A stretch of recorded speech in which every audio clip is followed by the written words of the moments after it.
Now loading. Zero's Game Room. Welcome to Zero's Game Room, where all things gaming takes place. Interviews, discussions, and the latest gaming news. So take a seat, get comfortable, adjust your headset, because it's game time. Here's your host, Zero. Come on in, make yourself comfortable, because Zero's Game Room, ZGR, is open, and I am your host, Zero, and with me, my co-host, as always, Onpread. Woo! I feel like you do that way better than I could ever do the woo. Look, man, when you have somebody as skilled as me, man, I can just go the extra distance. Oh, you can go the distance. We're gonna be referencing Disney. We should be hitting up Alan Bailey's podcast. What is it? In the Parks. Have you seen that? Yes. He does a good job. Shout out to Alan Bailey if he's checking this real quick. Thank you again. We are also posted on the nerdgasmpodcast.com. But in today's episode, we actually have a bit of a discussion we want to get into. But before we get into a little bit of a discussion, we do want to talk about some small news going on. And let's start off with Onpread, because he's pretty excited about the Mortal Kombat trailer that just dropped. Yeah, so by the time you guys probably hear this, it's probably going to be about a week or so. But the Mortal Kombat trailer and gameplay that they released looks really cool. I really like it. The visual updates from the last game that I played, which was 9. I've seen 10 and I played it a little bit, but I would say I have a lot more experience with 9. And it's just night and day, because I went from the Xbox 360 and then seeing this now. Oh, it looks really, really nice. He does noises. It looks really, really nice. No, it really does.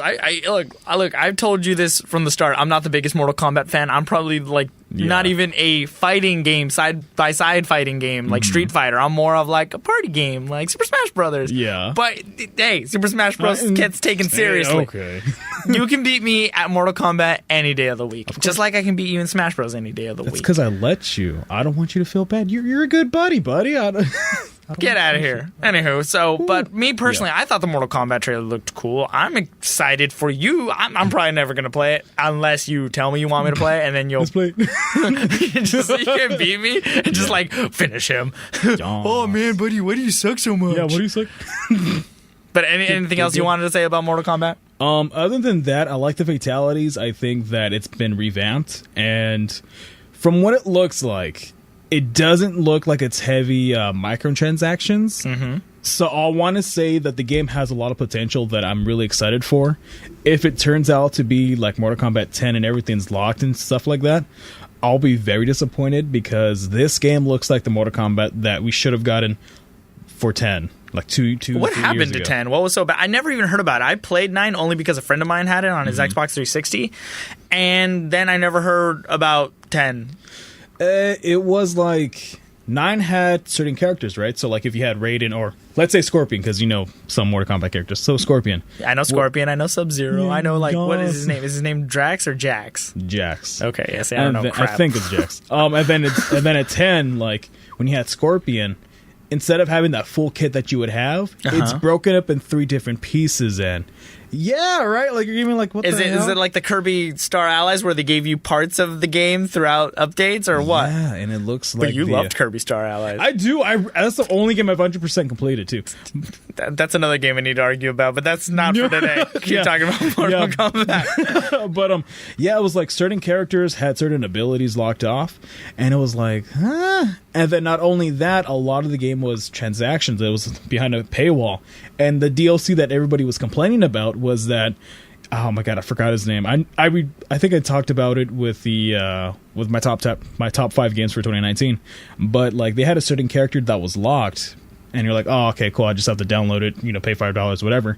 But the thing was that it was already actually in the code in the game, in the physical copy disc. What? So it was soft locked by like a teensy tiny code that you just had to redeem if you didn't pre-order it. So it's not actually downloaded content. It's just hidden behind a paywall. And everybody got mad. And I was pissed. I was like, man, come on. Yeah. Jeez. But the upcoming Mortal Kombat is what we all need, what we all deserve, except me. Unless if you're into that, I'm not knocking it. That's all I'm saying. The only other news we have is that Rocket League is now cross-playable between PS4, Xbox One, Switch, and PC gamers. Uniting people! I'm actually happy about this. This is really good, because I know Sony... I know Xbox, PC, and Nintendo, they like to get on the bandwagon that, oh, hey, we can play together, but Sony hates us. That is Nintendo, though. It's like, let's play together. Look at the Wii. Yeah, and like even the whole Minecraft thing with Xbox and Switch. Everybody was going ham on Sony, like, dude, come on, let us play. But, Sony and Microsoft were like, dude, let's just milk it for what it is, and it's a great opportunity. So I'm glad that it happened with Fortnite, because I know a lot of people and kids, and even you might not like Fortnite, but I'm glad that you're able to play with people that had different accessible devices. Yes. Now with Rocket League, I'm not a big fan of it. I played a lot of it. Yeah, I played it and I like it, but I'm not like the biggest hardcore Rocket League fan. It's got to be this way. Whoa! But it's a fun little game, and now knowing that like I can play with somebody who has an Xbox One, or a Switch, or even Master Race PC. Yes, I'm going to call it that from now on. It just kind of works that way. It just broadens the horizons of connecting people together, which might encourage more people to play. Now knowing like, hey, you know what? I've had an Xbox One my entire life. Not me, but let's just say I've had a PS4. But my friend of mine who's always been a Microsoft fan, Garrison King, I could play with him. Now, if they do more games like this, that'd be cool. But, I think it's a step in the right direction. Well, because like you said before, you have a PS4. Do you have Rocket League on your PS4? Yeah, I do. I have... we can play Rocket League. Oh my god, I'm like, I don't know what you're talking about. So yeah, if anything, we can be like, hey, is this actually working, or is this kind of we can actually test it and come back to that. Kick your ass. Why does it always got to be a competition? Everything's a competition. And the last thing is EA is canceling their upcoming Star Wars game. EA, get your stuff together. Get your stuff. Instead of EA, challenge everything. It's EA Games. Do something. EA. It's not in the game. It's not the game. It's not the game. You got to pay for it. It's next week. Anywho, let's get into our actual discussion because today we're going to be talking about the difference, or I guess there's this trend in the video game world where it seems that like these single player games we've come to know and love, a lot of them are still single player, but a lot of them have become more open world. We have games like Spider-Man PS4, Horizon Zero Dawn, which I finally finished. We have Borderlands. We have Grand Theft Auto 5. And it seems that there's this pull against linear games, and I don't necessarily understand why. Well, I kind of do, but I think there is a market for both. What do you think? A good game is a good game. It doesn't have to be linear, and it doesn't have to be open world for it to qualify as any game, as long as, the developers crafted that specific hardware and that coding to be a good game. So I think the trend right now is to have an open world, because I think it's a lot easier to market. We have a world so big, so sporadic. Like even Fallout 76, which was a big disaster. They had a lot of talk about. It was the biggest world ever. The coding engine that we have made this beautiful open landscape, and you can just use bigger words to describe how great your game is, and then it flops. But here's the thing, and we're talking about the open world side right now, where I can agree why it can be amazing. Horizon Zero Dawn, it's a game that came out in like 2016, but I've been playing it recently for the first time, and I'm playing through the DLC right now. But it's true. These games have these massive worlds to look around and explore. There's so much going on. But I feel like that's also in it of itself, in its design, a bit of a flaw. Because there is so much to explore. Yeah, it does seem like, wow, there's a lot of gameplay. Sometimes it feels like there's a little bit of empty space, or it's like, why does it need to be so big? Yes, I get it. They're trying to show off, look at what our game can do. Because Horizon Zero Dawn was huge, and I mean huge.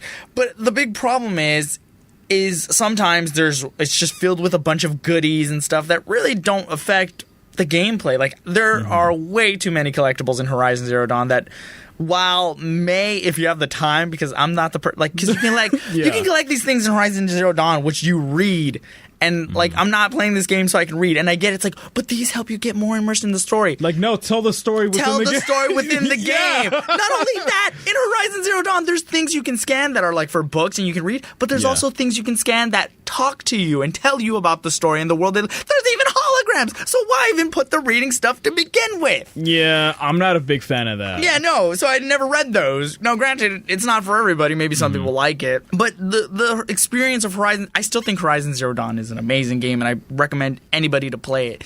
But it also, this is another problem with the open world that it has. Like Spider-Man had this problem, Horizon Zero Dawn had this problem, and even playing through Borderlands, you and I have played through it, and me and Grayson are playing through the pre-sequel. Side quests. I understand why they need to exist. I get it. You know, it helps explore the world. Yes. You get EXP. Sometimes there's weapons, upgrades, EXP. There's so much with side quests. Yeah. But it becomes a problem when there's so many side quests that when I go back to the main story, I'm forgetting characters' names. I forget why I was doing the main quest to begin with. And what am I doing this for? Like, oh, you were that one guy. Yeah. What did you want to do again? Like you said before, I think the side quests are a way to, you know, expand in that, you know, new section of the game, or even as well as, you know, get into certain locations that you never would have glanced over. But I feel that, you know, side quests for open worlds aren't the best. I like how they can integrate into that section, but from most of the games that I play, it's just like, hey, here's a fetch quest. Hey, here's something that you need to do, and cool. And oh yeah, even the point that had the point of my thought was that like, let's say the whole world is gonna shatter like within the next 5 minutes, right? And it's like a time thing, like, oh my god, like the next mission, the whole world's gonna blow up. And then you're like, oh, cool, I'm going to do some side quests so I can level up. And then you're like, I got to get the chili dogs from Sonic. and then you get caught up in that. Or in Spider-Man, you find a guy who's incriminating Spider-Man, you got to take him down. Or this woman who's like, this pigeon came in and took away my jewelry. Go save the pigeons. Or capture the pigeons and then save the pigeons. And it's like, but why? Because you do these side missions and you get the goddamn tokens, and the tokens let you upgrade yourself and buy new suits. That's why you do them. But then when I get back to the main story, I'm like, huh? Oh. And I know some people would argue where it's like, well, don't do the side quest. Just stick to the main story and then do the side quests after. I'm the type of person where it's like, I gotta knock out all the busy work before I can get to the main meat of the game. Especially when sometimes there's some unlockables in those side quests, which I think is unfair, but I get why it exists. You know, you have to have a purpose to do these side quests. You have to tell the gamer why you want to do these quests, because you get rewarded. You get EXP, skill points, you get upgrades on your weaponry. I get it, but I don't know. What happened to linear games? What's wrong with linear games? Again, I think it's just the way to market, and I feel like maybe games that are open world get more praised and more attention than they could other than linear games, because maybe, you know, even with YouTube and stuff like that, I think maybe creators and people who promote other games, they're like, oh, dude, here's a 10 things you can do in this world and stuff like that. And you're like, okay, cool, yeah. But like with linear games, I feel like it's a lot harder. But in terms of story-wise, I think linear games are easier to control because they know how to control you 100%. Okay. But with open worlds, I think it's a matter of being that second person in that in that world where you learn the resources, you learn how to craft, where to get things, you know, what's the economy like and stuff like that. I guess I could see that, because when I think of a linear game in the recent years that has blown away, and it won many, many awards in the Game Awards, is The Last of Us. I don't know if you've ever played The Last of Us. I don't have a PS4. Everybody says it's a good game. I wish I had a PS4, but I just never bought it. When I got my PS4, well, it was originally for PS3 and it got remastered for PS4, which was my first PS4 game that I actually picked up, because I only picked up a PS4 like 2-3 years ago. And wow. Yeah, I know. And the first game I picked up was The Last of Us, because it was only $20 and everybody was saying how amazing it is.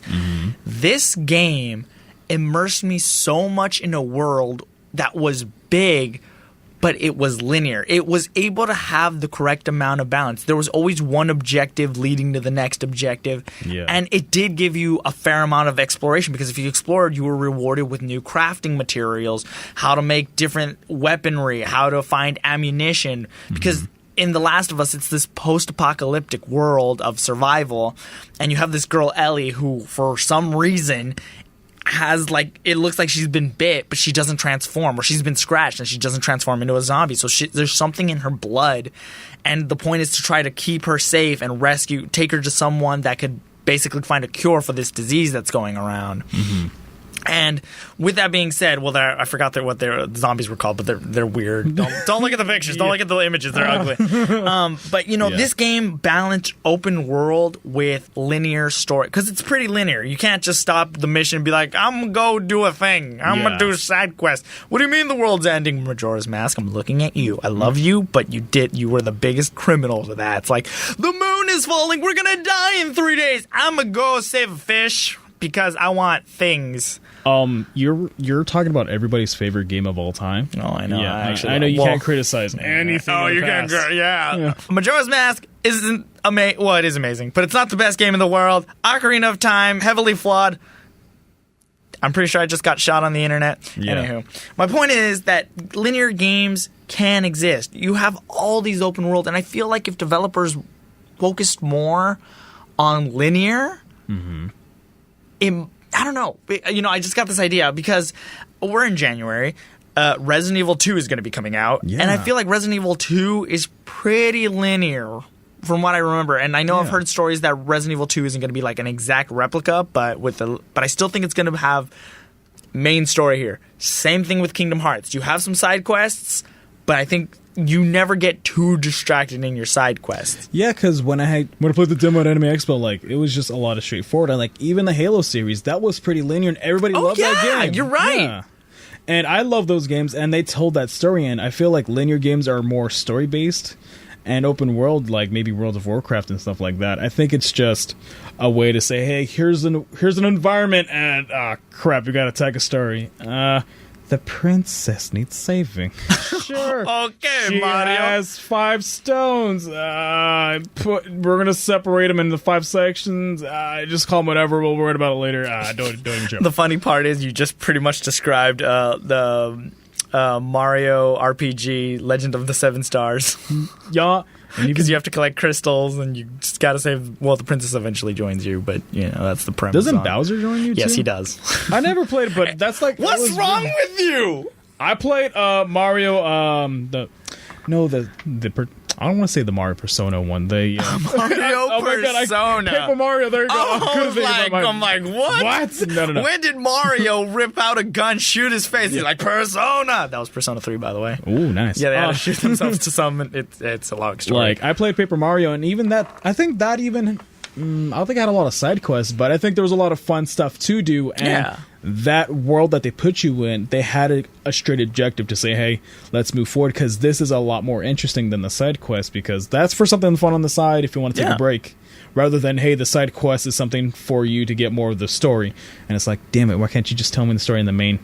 And just give me little things to do on the side that are optional. For example, Borderlands. When we play Borderlands, you and I are always should we do the main quest? No, let's knock out these side quests. Oh, okay. And then we get guns and stuff, which is cool. But then, if you told me what the story of Borderlands 2 or Borderlands the pre-sequel was, I have no idea. I think there's something about a laser, and Handsome Jack is something.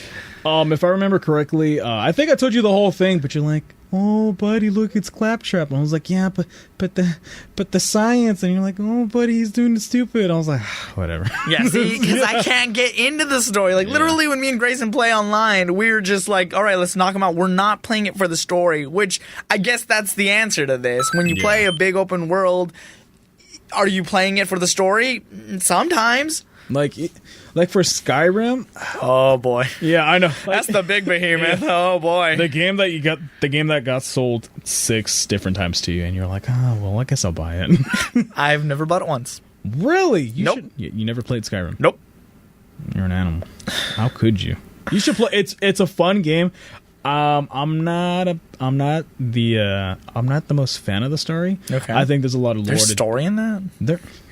Be nice. That's my point. Be nice. There's story and the way you get empowered and stuff like that, and it's a really cool game to get lost into. And you gotta be nicer, but it's a good game. Okay. And there's mods, and I think it's a cool game, but I think for that you get lost into that world, and it does a lot of work to appreciate the fans.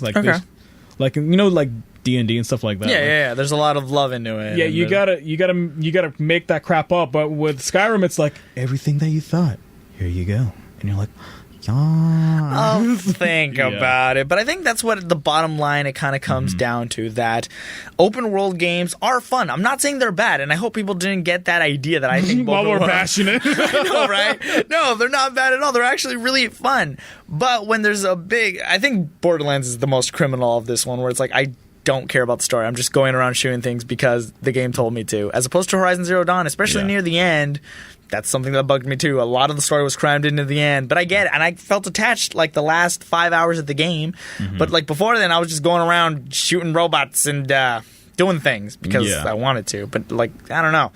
For me, it kind of comes down to, I think there is a balance between open world and linear games, but I think there's also a market for linear games. Resident Evil, I think, is going to be pretty linear. We'll find out because we're going to be actually talking about it next week, so be on the lookout for that. See how I snuck that in? Yeah, We're you gonna snuck it in. Kingdom Hearts will probably be like that, and The Last of Us was a masterpiece. It won many, many, many, many awards. So I think there's still a market for linear games, and open world games are fun. They're not bad. Any last thoughts? Again, I think I'll just tag along to what you said. They're not bad games. I really like it. I think the story is what the compromise, if you want to have a big open world, is like, you know what? We'll give you an environment that's, rich and has a lot of like culture and that we put in time and effort to, but the story, we're gonna have to hold some of that back. But in the end, though, I like both games. I love them. And quick question. What's up? Can I go over to your house to play Kingdom Hearts? Because I don't want a PS4. I'm the master Sure, race. but we can go over. Yeah. Well, instead of recording here at the studio, we'll record in my home studio and we'll have fun. We probably won't record. We're gonna lock ourselves. We're gonna order some pizza and just play Kingdom Hearts. But I'm on the diets, man. I'm on the keto diet. Okay, Yeah. we'll make pizza like out of like cauliflower and stuff.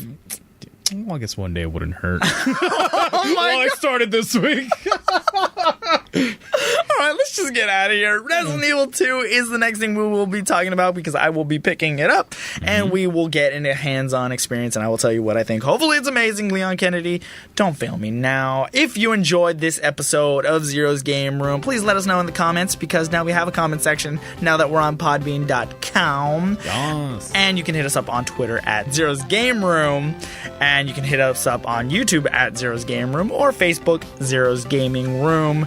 But until next time, this episode of ZGR is officially closed.